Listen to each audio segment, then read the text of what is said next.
Hi నాన్న, అమ్మగా ఒక మాట చెప్తాను జాగ్రత్తగానండి. ఈ కొయ్యేటికి వచ్చేవాళ్ళకే ఆడవాళ్ళు అయిపోయి, మగవాళ్ళు డ్రైవర్లకు అయిపోయి, పిల్లల్ని చూసేకి అయిపోయి, ఏ పనికైనా సరే ఇక్కడ అన్నలదమ్ములు ఉన్నారు, అక్కల చెల్లెలు ఉన్నారు, మన బంధువులు ఉన్నారు. వాళ్ళు తీస్తే మనకి ఏం భయము? అసలు టెన్షనే లేకుండా భయపడకుండా హ్యాపీగా పని చేసుకుంటూ డబ్బులు సంపాదించుకోవచ్చు అని సంకలు గుద్దుకుంటూ పరిగెత్తి వచ్చేస్తారు. ఆ తర్వాత నోరు కొట్టుకుంటూ సాపించుకుంటూ ఏడ్చుకుంటూ వెళ్ళిపోయే వాళ్ళు ఉన్నారు. కానీ కష్టపడి నిలబడి సంపాదించుకునే వాళ్ళు ఉన్నారు. కానీ ఒకటి చెప్పనా, ఇక్కడ మంచి వాళ్ళ చెడ్డ వాళ్ళ అని తెలుసుకోవటానికి తెలియటానికి ఆ ఇంట్లోకి వచ్చి దిగి పనిచేసిన మనిషికి డ్రైవర్కి మాత్రమే తెలుసు. బయట ఒక్క జానడు గ్యాప్ ఉన్న ఇంటోళ్ళకి ఇంట్లో వాళ్ళకి కానీ తెలీదు, తెలుసుకోలేము కూడా, అది అసాధ్యం. కానీ ఆ ఇంటి పక్కింటి వాళ్ళు ఎంత చెడ్డోళ్ళైనా ఈ ఇంటి నుంచి ఏదన్నా ఇంటికి వస్తువులు పంపించినప్పుడు డ్రైవర్లు పోని పని మనుషులు ఏమైనా వంటలు చేసి తీసుకుపోయినప్పుడు వాళ్ళని చూసి నవ్వేయటము, థ్యాంక్స్లు చెప్పటము, వాళ్ళకి డబ్బులు వేయటము, ఏమన్నా ఉంటే పెట్టేయటము, ప్రేమగా మాట్లాడటము, ప్రేమ కురిపించేయటము, నవ్వుతూ పలకరేయటం ఇలాంటివి చేస్తారు.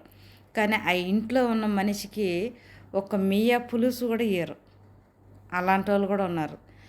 కానీ ఈ మనవాళ్ళేమో ఇంత నవ్వుతూ ఇంత బాగా పలకరిస్తున్నారు, ఇన్ని రకాలుగా మనకిస్తున్నారు, డబ్బులు ఇస్తున్నారు, అన్నిళ్ళల్లో ఇస్తలేరు, మనం చేసే ఇంట్లోనే మనకి ఇస్తలేరు, ఈ ఇంటోళ్ళు ఇస్తున్నారంటే ఈ ఇంటోళ్ళు మంచోళ్ళు అయితేనే కదా అని మోసపోయి ఆ ఇంట్లో మంచి కావాలని ఎప్పుడని ఈ మనిషికి తెలిస్తే తీసేస్తారు.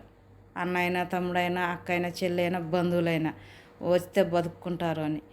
అక్కడోళ్ళు కూడా మన వాళ్ళేగా, ఇక మనకేం టెన్షన్ ఏం భయం అని పరిగెట్టుకుంటూ వచ్చేస్తారు. కానీ ఆ ఇంట్లోకి వచ్చి దిగి పని చేసే వరకు ఆ మనిషికి మాత్రమే తెలుసు, కానీ ఎవరికి తెలియదు, తెలుసుకోలేరు. ఇక్కడ మీకు తెలియని విషయం ఇంకొకటి ఉంది. ఒక భార్య భర్తతో కాపురం చేసినప్పుడు ఆ భర్త మంచివాడా చెడ్డవాడా అన్నది కట్టుకున్న భార్యకి మాత్రమే తెలుస్తుంది. పక్కింటోళ్ళు ఎదురింటోళ్ళు కూడా తెలియదు. ఇతనేమో పోయి బయట నలుగురిలో నవ్వుతూ 4 మాటలు కూర్చొని మాట్లాడి పలకరించి వచ్చాడనుకో, ఇంత మంచిగా కలిసికట్టుగా మాట్లాడతాడు, నవ్వుతూ పలకరిస్తాడు అందరినీ. ఇలాంటివని కాడ కాపురం చేయి ఆడది, అది ఇంకెలాంటివని కాడ కాపురం చేస్తుంది, ఈయన కాడ బతికేకి దానికి అదృష్టం లేదులే అంటారు. అలా ఉంటుంది. కానీ ఇక్కడ మోసం చేసేవాళ్ళు కొందరు ఉంటారు, కక్కుర్తిపడి ఏజాలు తీసేవాళ్ళు డబ్బు కోసం. కానీ అందరూ అయితే కాదు. కానీ అలాంటి వాళ్ళని తిట్టుకోవటం కూడా పొరపాటు.